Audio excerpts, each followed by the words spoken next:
দায়িত্ব চেয়ে নিও না। যদি চেয়ে নাও তাহলে তোমার উপরে চাপিয়ে দেওয়া হবে, আর তোমার উপরে যদি চাপিয়ে দেওয়া হয় তুমি না চাও তাহলে আল্লাহর পক্ষ থেকে সাহায্য থাকবে।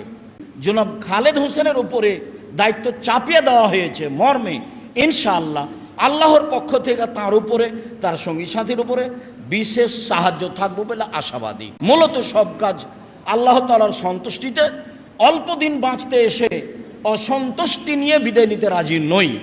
রাসূল সাল্লাল্লাহু আলাইহি সাল্লাম বলেছেন, লা তাসালিল ইমারা, দায়িত্ব চেয়ে নিও না। ওয়াইন উতিতাহান মাসালাতিন ওয়াকালতা ইলাইহা, যদি চেয়ে নাও তাহলে তোমার উপরে চাপিয়ে দেওয়া হবে। ওয়াইন উতিতাহান গায়রে মাসালাতিন ওয়াইনতা আলাইহা, আর তোমার উপরে যদি চাপিয়ে দেওয়া হয় তুমি না চাও তাহলে আল্লাহর পক্ষ থেকে সাহায্য থাকবে।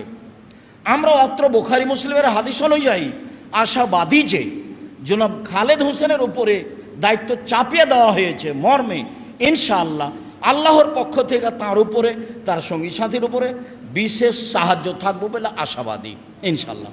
আমরা সে মর্মে দোয়া করি।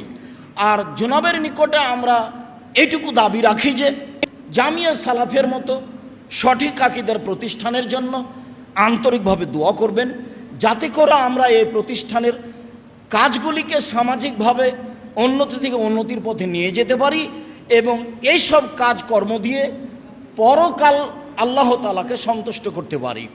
মূলত সব কাজ আল্লাহ তাআলার সন্তুষ্টিতে, অল্প দিন বাঁচতে এসে অসন্তুষ্টি নিয়ে বিদায় নিতে রাজি নই মর্মে সকলে মিলে আল্লাহকে বলি, আল্লাহ তুমি আমাদের কবুল করো, আর যেটা সুন্দর সঠিক সহজ হবে সেটা তুমি করার তৌফিক দান করো।